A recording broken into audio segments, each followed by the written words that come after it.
Nitish zone BSCB में आप सभी का स्वागत है। जैसा कि आप सबको बतलाया गया था कि इस चैनल पे आप सभी के लिए कक्षा 10 की सारे सब्जेक्ट के सब्जेक्टिव प्रश्न को लेकर लाया जाएगा, जिसमें हम आज सोशल साइंस को स्टार्ट करने जा रहे हैं। और सोशल साइंस में आप सभी के लिए आज इतिहास सब्जेक्ट के पहले चैप्टर यूरोप में राष्ट्रवाद के सारे सब्जेक्टिव प्रश्न को देखने वाले हैं। और इस चैनल पे आप सब नहीं जुड़े हैं तो आप सब जल्द से जुड़ जाइए, क्योंकि इस चैनल पे आप सबको कंप्लीट सिलेबस कराया जाएगा, वो भी आपको एग्जाम टाइम तक। तो आप सब इस चैनल को सब्सक्राइब नहीं किए हैं तो इस चैनल को सब्सक्राइब कर लीजिए, नीतीश जोन बीएससीबी को। और बिना समय गवाए आज हम देखने वाले हैं पहले चैप्टर के सब्जेक्टिव प्रश्न। इस वीडियो में हम पहले देखेंगे 2 अंकीय प्रश्न, और इसके बाद आप इस वीडियो का पार्ट 2 भी लाया जाएगा आप सबके लिए। और पार्ट 2 में हम देखेंगे 5 अंकीय प्रश्न जो कि आपके बोर्ड के एग्जाम में पूछे जाते हैं। और हम आप सबको आशा दिलाते हैं कि इस चैनल से जितने भी प्रश्न कराए जाएंगे उससे बाहर लगभग नहीं आने की संभावना है, एक भी प्रश्न बाहर। इस चैनल पर नहीं जुड़े हैं तो आप सब जल्द से जल्द जुड़ जाइए। और बिना समय गवाए चलते हैं पहले प्रश्न को देखते हैं। पहला प्रश्न कहता है, राष्ट्रवाद किसे कहते हैं? तो राष्ट्रवाद किसे कहते हैं देखते हैं इसके आंसर। अपने देश के प्रति प्रेम की भावना को राष्ट्रवाद कहते हैं, यानी अपने देश के प्रति जो प्रेम की भावना होती है उसे हम राष्ट्रवाद कहते हैं। और किताबी भाषा में देखें तो यह एक ऐसी भावना है जो किसी विशेष भौगोलिक, सांस्कृतिक एवं सामाजिक परिवेश में रहने वाले लोगों में एकता की वाहक बनाती है। एकता की वाहक कहने का मतलब प्रेम की भावना को उजागर करती है, यानी राष्ट्रवाद इसी को कहते हैं। यदि आप इस तरह से आंसर लिखिएगा तो आपको बोर्ड के एग्जाम में फुल मार्क्स मिलेंगे। और इसी तरह से आप याद कीजिएगा, क्योंकि 2 अंकीय प्रश्न है, 2 अंकीय में 2 नंबर आपको अच्छी तरह से मिल जाएंगे। अब चलते हैं अगले प्रश्न की ओर। अगला प्रश्न, दूसरा प्रश्न कहता है, मेजनी कौन था? मेजनी कौन था? तो देखते हैं इसके उत्तर। मेजनी साहित्यकार, गणतांत्रिक विचारों का समर्थक एवं योग्य सेनापति था। यानी मेजनी जो था वह साहित्यकार था, गणतांत्रिक विचारों का समर्थक था एवं योग्य सेनापति था। यानी मेजनी ये सब था। अब मेजनी का संबंध जो था वह किस संस्था से था? तो कार्बोनारी संस्था से था। कार्बोनारी जो है एक गुप्त संस्था था जिससे मेजनी का संबंध था। और आप सबको बतला दो कि कार्बोनारी संस्था की जो स्थापना की गई थी वो 1810 ईस्वी में किया गया था। मेजनी ने यंग इटली एवं यंग यूरोप नामक संस्था का भी स्थापना किया था। यानी मेजनी ने 1831 ईस्वी में यंग इटली नामक संस्था का स्थापना किया था, और 1834 ईस्वी में यंग यूरोप नामक संस्था का स्थापना किया था, जिसको आप अच्छी तरह से याद रखिएगा। ये सब प्रश्न आपको ऑब्जेक्टिव के रूप में काफी बार पूछे जाते हैं, और जिसमें यंग इटली और यंग यूरोप वाला तो काफी बार पूछा जाता है। अब चलते हैं अगले प्रश्न की ओर, और इसी तरह से आप आंसर भी लिखिएगा 2 अंकीय प्रश्न के लिए। तीसरा प्रश्न कहता है, जर्मनी के एकीकरण की बाधाएं क्या थी? जर्मनी के एकीकरण की बाधा क्या थी? यह प्रश्न काफी महत्वपूर्ण प्रश्न है, इसको आप अंडरलाइन करके याद कर लीजिएगा।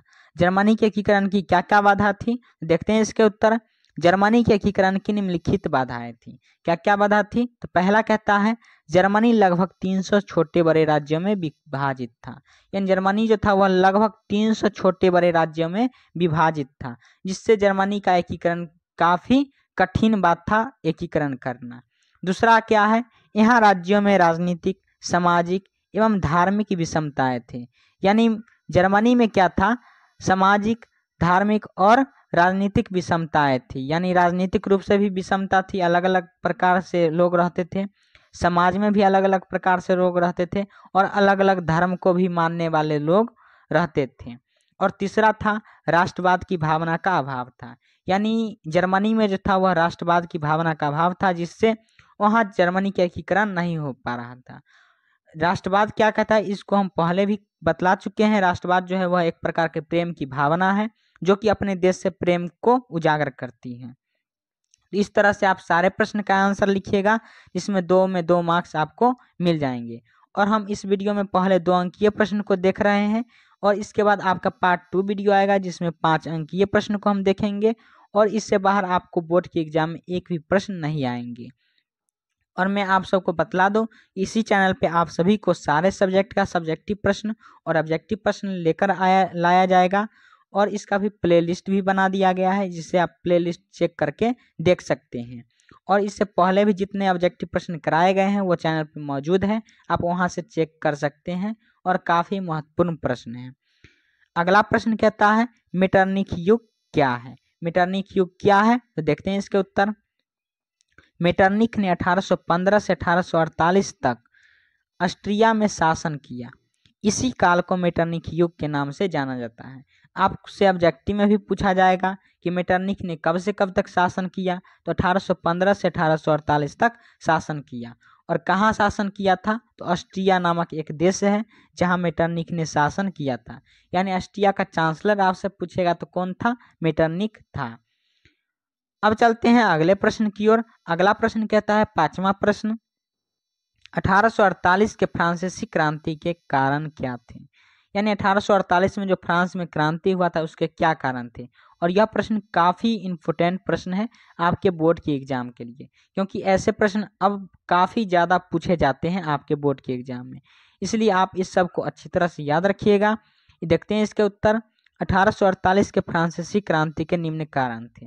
क्या क्या कारण थे, तो एक एक करके देखते हैं, और आप एक एक करके आंसर लिखते हैं तो आपको बोर्ड के एग्जाम में काफ़ी अच्छे मार्क्स मिलते हैं, और एग्जामिनर को यह भी लगता है कि बच्चे में कुछ टैलेंट है। तो देखते हैं पहला क्या कारण था। पहला कारण था लुई फिलिप। 1848 में फ्रांस का जो शासक था वह कौन था, लुई फिलिप था। लुई फिलिप की कमजोर एवं उदारवादी नीति का होना। यानी फ्रांस में क्या था, लुई फिलिप की एक कमजोर और उदारवादी नीति था। दूसरा क्या कारण था, लुई फिलिप की असफल विदेशी नीति का होना। यानी लुई फिलिप में कोई सफल विदेशी नीति नहीं था, सब असफल विदेशी नीति था। राज्य में भूखमरी एवं बेरोजगारी का बढ़ना। यानी फ्रांस में जो जितने भी जनता सब था उसमें भूखमरी और बेरोजगारी का काफ़ी ज़्यादा भरमार चल रहा था, जिससे 1848 की क्रांति जर्मनी फ्रांस में हो गया था। अब चलते हैं अगले प्रश्न की ओर। अगला प्रश्न कहता है, छठा प्रश्न, इटली जर्मनी के एकीकरण में ऑस्ट्रिया की क्या भूमिका थी। यह प्रश्न काफ़ी महत्वपूर्ण प्रश्न है, और यह प्रश्न इस बार भी आने की काफ़ी ज़्यादा संभावना है। तो हम एक एक करके देखेंगे इसका उत्तर। यदि आपको केवल इटली पूछता है तो आप केवल इतना ही लिखिएगा, और यदि आपको प्रश्न में जर्मनी पूछता है तो आप केवल इतना लिखिएगा। लेकिन यदि दोनों फेंट के पूछता है प्रश्न आपको बोर्ड के एग्जाम में, तो आप दोनों पूरा लिख दीजिएगा, तब 2 अंक आपको मिल जाएंगे। तो देखते हैं इसके उत्तर। इटली एवं जर्मनी के एकीकरण में ऑस्ट्रिया बाधक बना हुआ था। यानी जर्मनी और इटली के एकीकरण में ऑस्ट्रिया जो था वह बहुत ही बड़ी बाधा था, जिससे इटली का एकीकरण करने में कठिनाई का सामना हो रहा था। पहले हम देख लेते हैं इटली के बारे में, उसके बाद हम देखेंगे जर्मनी के बारे में। इटली के बारे में देखते हैं। इटली 1830 की क्रांति के बाद इटली में जो नागरिक आंदोलन शुरू हुआ उसे ऑस्ट्रिया के चांसलर मेटरनिक ने दबा दिया। आप सबको बतला दिया था पहले ही। जो ऑस्ट्रिया के चांसलर कौन था, तो मेटरनिक था, जो कि ऑब्जेक्टिव प्रश्न में काफ़ी बार पूछे जाते हैं। जिसने इटली का एकीकरण रुक गया। यानी जिससे इटली का एकीकरण रुक गया था, किससे, तो ऑस्ट्रिया के चांसलर जो था वह जितने भी आंदोलन हो रहा था उसको आगे बढ़ने ही नहीं दे रहा था, यानी उसको दबा देता था, जिससे इटली का एकीकरण संभव नहीं हो पाया, और इटली का एकीकरण वहीं पे रुक गया। दूसरा कहता है जर्मनी के बारे में। जर्मनी में राष्ट्रवादी भावनाओं को कुचलने के लिए ऑस्ट्रिया के चांसलर मेटरनिक ने दमनकारी कानून लाया। यानी जर्मनी में जितना भी राष्ट्रवादी भावना था, यानी सबके बीच प्रेम की भावना था, यानी देश के प्रति प्रेम की भावना था, उसको कुचलने के लिए ऑस्ट्रिया के चांसलर मेटरनिक ने क्या किया, कानून बना बना के उसको दबा दिया गया, जिससे जर्मनी के एकीकरण में बाधा हुई। यानी ऑस्ट्रिया दोनों देश में एकीकरण करने के लिए बाधा बना ही बना था। अब चलते हैं अगले प्रश्न की ओर। अगला प्रश्न 7वां प्रश्न कहता है, वियना कांग्रेस की 2 उपलब्धियां बताइए। वियना कांग्रेस आने से क्या क्या उपलब्धि प्राप्त हुआ फ्रांस को, उसको हमको बतलाना है। तो वियना कांग्रेस की 2 उपलब्धियां क्या क्या था। यह कांग्रेस की 2 उपलब्धियां निम्न थी। तो कौन कौन सी उपलब्धि थी। पहला कहता है वियना कांग्रेस द्वारा बुर्बो राजवंश की पुनर्स्थापना की गई। यानी फ्रांस में क्या था, बुर्बो राजवंश की स्थापना किया गया था। दूसरा कहता है वियना कांग्रेस द्वारा लुई 18वां को फ्रांस का राजा बनाया गया। यानी लुई 18वां को क्या किया गया, फ्रांस का राजा बनाया गया वियना कांग्रेस के आने के बाद। यानी ये 2 उपलब्धियां प्राप्त हुई फ्रांस को। अब 8वां प्रश्न कहता है गैरिबाल्डी की कार्यों की चर्चा करें। गैरिबाल्डी के क्या क्या कार्य थे, यानी इटली के एकीकरण में गैरिबाल्डी या जर्मनी के एकीकरण में इसका क्या क्या योगदान था, उसको हमको लिखना है। इस चैप्टर में यही प्रश्न पूछा गया है। तो गैरिबाल्डी, आपको बतला दो कि गैरिबाल्डी पेशे से क्या था, तो नाविक था। क्या था, नाविक। इसको अच्छी तरह से याद रखिएगा क्योंकि ये सब प्रश्न आपको बोर्ड की एग्जाम में काफी बार पूछे जाते हैं। तो देखते हैं, गैरिबाल्डी का मानना था कि इटली का एकीकरण युद्ध के बिना संभव नहीं है। यानी गैरिबाल्डी का मानना क्या था, इटली का एकीकरण करने के लिए युद्ध हमें करना ही करना पड़ेगा क्योंकि बगैर युद्ध के बिना यह संभव नहीं है। इसलिए उन्होंने आक्रमण की नीति अपनाई, यानी आक्रमण करने की नीति भी अपना लिया था। कौन? तो गैरिबाल्डी। लाल कुर्ती नामक संस्था का भी स्थापना किया था और स्थानीय किसानों के सहायता से सिसिली एवं नेपल्स पर अपना अधिकार कायम कर लिया। यानी लाल कुर्ती का स्थापना किसने किया था, तो गैरिबाल्डी ने किया था। किसने किया था, गैरिबाल्डी। और उसके बाद उसने वहां के स्थानीय किसानों से सहायता लेके सिसिली और नेपल्स पर अपना अधिकार कायम कर लिया और इन्हें सिडनिया में मिला दिया गया। यानी सिडनिया एक वहां का प्रांत था जिसमें सिसिली और नेपल्स को क्या किया गया, मिला दिया गया। गैरिबाल्डी पोप पर भी आक्रमण करना चाहता था परंतु काउंट काबोर ने इसकी अनुमति नहीं दी। यानी गैरिबाल्डी पोप वहां का जो एक देश था उसको भी आक्रमण करके हराना चाहता था परंतु काउंट काबोर जो था वह वहां आक्रमण करने की अनुमति नहीं दिया था। और काउंट काबोर को अब हम बतला दें कि वहां का जो दिमाग है, इटली के एकीकरण का दिमाग, वह काउंट काबोर को कहा जाता है और गैरिबाल्डी को इटली के एकीकरण का तलवार कहा जाता है। क्या कहा जाता है, तलवार। और मेजनी जो आप सब पढ़े थे वह इटली के एकीकरण का पैगंबर या मसीहा था। इसको आप अच्छी तरह से याद रखिएगा क्योंकि ऐसे प्रश्न आपको ऑब्जेक्टिव प्रश्न में काफी बार पूछे जाते हैं। और 9वां प्रश्न कहता है, और इस चैप्टर का लास्ट प्रश्न जो कि 2 अंकीय प्रश्न में पूछे जाते हैं, वह लास्ट प्रश्न है इस चैप्टर का। लास्ट प्रश्न कहता है जर्मनी के एकीकरण के लिए बिस्मार्क ने कौन सी नीति अपनाई। यानी जर्मनी के एकीकरण के लिए बिस्मार्क ने क्या क्या चाल चलन चला, यानी कौन सा नीति अपनाया था, उसको हमको बतलाना है। तो जर्मनी के एकीकरण के लिए सैन्य शक्ति को समझता था। यानी बिस्मार्क जो था वह जर्मनी के एकीकरण के लिए सबसे ज्यादा जो महत्व समझता था वह सैन्य शक्ति को समझता था, यानी अपने सेना की शक्ति को समझता था। इसलिए उन्होंने रक्त एवं लौह की नीति को अपनाया। यानी रक्त एवं लौह का नीति किसने अपनाया था, तो बिस्मार्क ने अपनाया था। आपसे यदि प्रश्न पूछेगा कि रक्त एवं लौह का नीति किसने अपनाया था, तो बिस्मार्क ने अपनाया था। आप इसको अच्छी तरह से याद रखिएगा। और ये थे इतने सारे प्रश्न जो कि 2 अंकीय प्रश्न में थे। और आप इस तरह से आप सारे प्रश्न का आंसर लिखते हैं तो आपको एग्जाम में फुल मार्क्स मिलेंगे। और इस वीडियो का हम पार्ट 2 भी लाएंगे जो कि आपको शाम 7 बजे इसी चैनल पे रोज मिलता रहेगा सब्जेक्टिव प्रश्न। और कभी कभी बीच बीच में ऑब्जेक्टिव प्रश्न भी चैप्टर वाइज कराए जाएंगे। और आपको हम बतला दो कि आपको पूरा फुल सिलेबस कराया जाएगा कंप्लीट।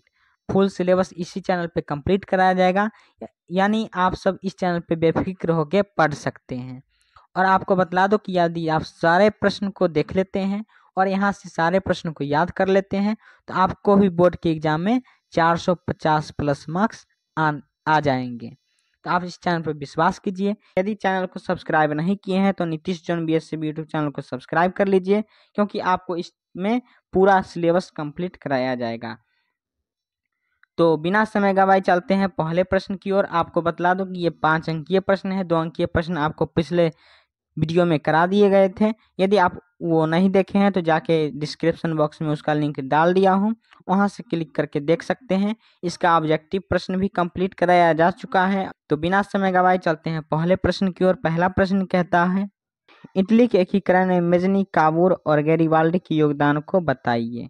यानी इटली के एकीकरण में मेजनी, काउंट काबूर और गैरिबाल्डी के क्या क्या योगदान थे उसको आपको बतलाना है। तो हम एक एक करके सारे योगदान देखने वाले हैं। पहले हम देखते हैं मेजनी के योगदान। मेजनी के क्या क्या योगदान थे तो उसके बारे में देख लेते हैं। मेजनी ने यंग इटली नामक संस्था का गठन किया। यानी मेजनी ने यंग इटली नामक संस्था का गठन किया। आपको यह ऑब्जेक्टिव में भी पूछा जा सकता है कि यंग इटली नामक संस्था का गठन किसने किया था, तो मेजनी ने किया था। और यह संस्था का गठन कब किया गया था, तो 1831 ईस्वी में किया गया था।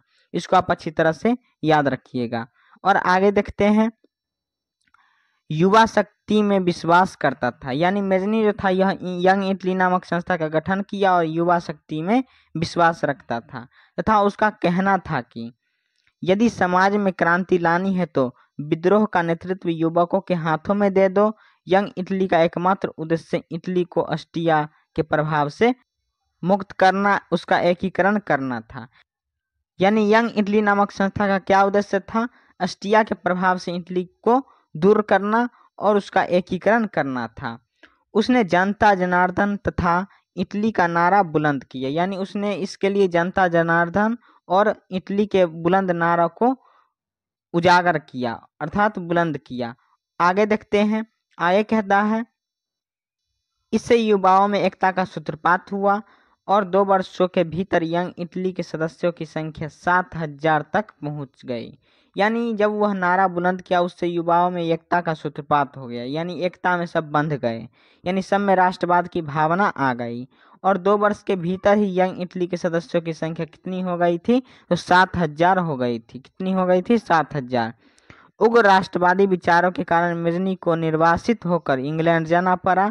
वहां से अपनी रचनाओं द्वारा इटली के स्वाधीनता संग्राम को प्रेरित करता रहा। इटली के एकीकरण में उसे पैगंबर कहा गया है।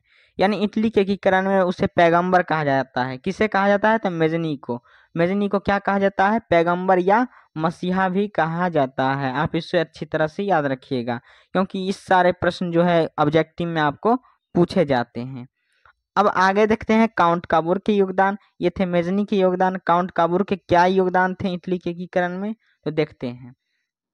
19वीं शताब्दी का एक महान कूटनीतिज्ञ था। यानी काउंट काबूर जो था वह 19वीं शताब्दी का एक महान कूटनीतिज्ञ था। उसने इटली के एकीकरण में सर्वाधिक योगदान दिया। उससे ने ऑस्ट्रिया के विरुद्ध यूरोप के प्रमुख शक्तियों का समर्थन प्राप्त करके अपनी कूटनीतिक प्रतिभा का परिचय दिया। वह एक सूझबूझ वाला प्रतिभा संपन्न राजनीतिज्ञ था जिसने मेजनी कूटनीति का बल दिया। यानी काउंट काबूर जो था वह सर्वाधिक योगदान निभाया था इटली के एकीकरण में और उसने कूटनीतिज्ञ के बल से अपना सूझबूझ से इटली का एकीकरण किया। और आपको एक और बात बतला दूं कि काउंट काबूर को इटली के एकीकरण का क्या कहा जाता है, तो दिमाग कहा जाता है। क्या कहा जाता है, दिमाग कहा जाता है। जैसे मेजनी को इटली के एकीकरण का पैगंबर या मसीहा कहा जाता था, उसी तरह इसको दिमाग कहा जाता है। अब देखते हैं काउंट काबूर के हो गया ये योगदान। अब देखते हैं गैरीबाल्डी की योगदान। गैरीबाल्डी के क्या योगदान थे इटली के एकीकरण में, तो गैरीबाल्डी के योगदान ये थे। देखते हैं, गैरीबाल्डी को इटली के एकीकरण का तलवार कहा जाता है। यानी गैरीबाल्डी को इटली के एकीकरण का क्या कहा जाता है, तलवार कहा जाता है। उसने लाल कुर्ती नामक युवकों का एक संगठन कायम किए। यानी लाल कुर्ती नामक नवयुवक संस्था थी, उसका गठन किसने किया था, तो गैरीबाल्डी ने किया था। इसको आप अच्छी तरह से याद रखिएगा। आगे कहता है इसकी सहायता से उसने 1860 में नेपल्स के राजा को पराजित किया। बाद में सिसिली और पोप को भी अपने कब्जे में ले लिया। यानी गैरीबाल्डी जो था वह 1860 ईस्वी के बाद नेपल्स के राजा को पराजित कर दिया और उसे सिसिली और पोप को भी कब्जे में कर लिया।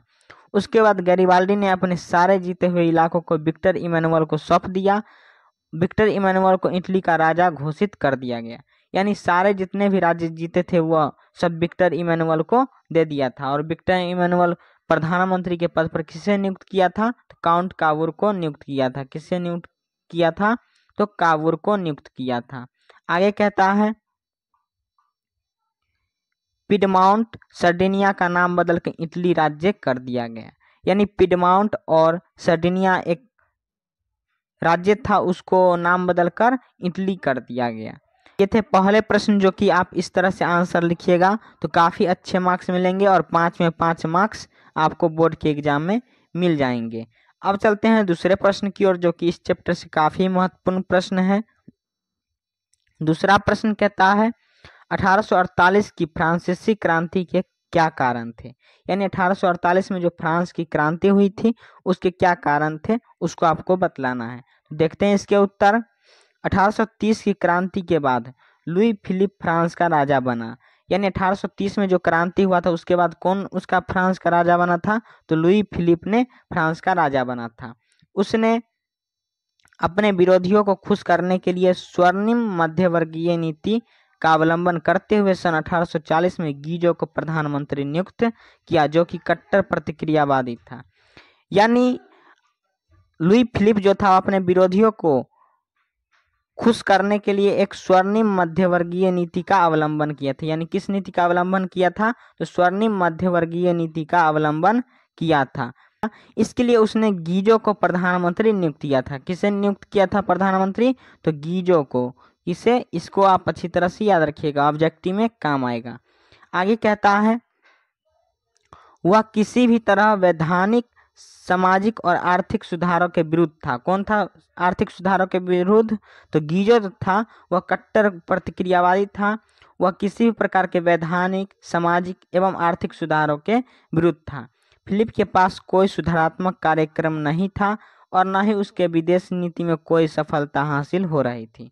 यानी इसके पास कोई किसी भी तरह का सुधारात्मक कार्यक्रम नहीं था जो उसे सुधार कर सके। उसने शासन काल में देश में भूखमरी एवं बेरोजगारी व्याप्त हो गई थी। यानी इसके बाद उसके शासन काल में देश में भूखमरी और बेरोजगारी काफी मात्रा में बढ़ गई। सुधारवादियों ने 22 फरवरी 1848 को पेरिस में थियर्स के नेतृत्व में एक विशाल भोज का आयोजन किया। राजा ने इस पर रोक लगा दी, अतः पेरिस में विरोध का प्रदर्शन हुए और जुलूस निकाले गए। इस पर पुलिस ने गोली चला दी जिसमें अनेक लोग मारे गए। अतः दमनकारी नीति अपनाए जाने के कारण 1848 की क्रांति आरंभ हो गई। यानी उस राज्य में एक भोज का आयोजन किया गया था। कब भोज का आयोजन किया गया था, तो 22 फरवरी 1848 ईस्वी को भोज का आयोजन किया गया था, जिस पर उसने राजा उस पर रोक लगा दिया, जिससे पेरिस में और प्रदर्शन शुरू हो गया, जिससे फ्रांस में 1848 की क्रांति स्टार्ट हो गई। तो ये थे इतने सारे प्रश्न जो कि आपको अच्छी तरह से लिख लेना है और आपको अच्छी तरह से याद कर लेना है। और मैं आपको बतला दूं कि यहाँ आपको पूरा सिलेबस तैयार कराया जाएगा। इसलिए आप सब चैनल को सब्सक्राइब नहीं किए हैं तो नीतीश चौन BSCB यूट्यूब चैनल को सब्सक्राइब कर लीजिए और सारे फ्रेंड्स में शेयर कर दीजिए ताकि वो भी अच्छी तरह से याद कर ले ऐसे ऐसे नोट्स को। यदि आप वीडियो को लाइक नहीं किए हैं तो वीडियो को लाइक कर दीजिए और सारे फ्रेंड्स में शेयर कर दीजिए। और अगले चैप्टर की अब हम वीडियो लाएंगे। इससे पहले ऑब्जेक्टिव वीडियो आप नहीं देखे हैं तो वो भी जाके देख लीजिए, मैं उसका लिंक डिस्क्रिप्शन बॉक्स में दे दिया हूँ। और पार्ट 1 वीडियो भी आप जाके देख लीजिए। धन्यवाद।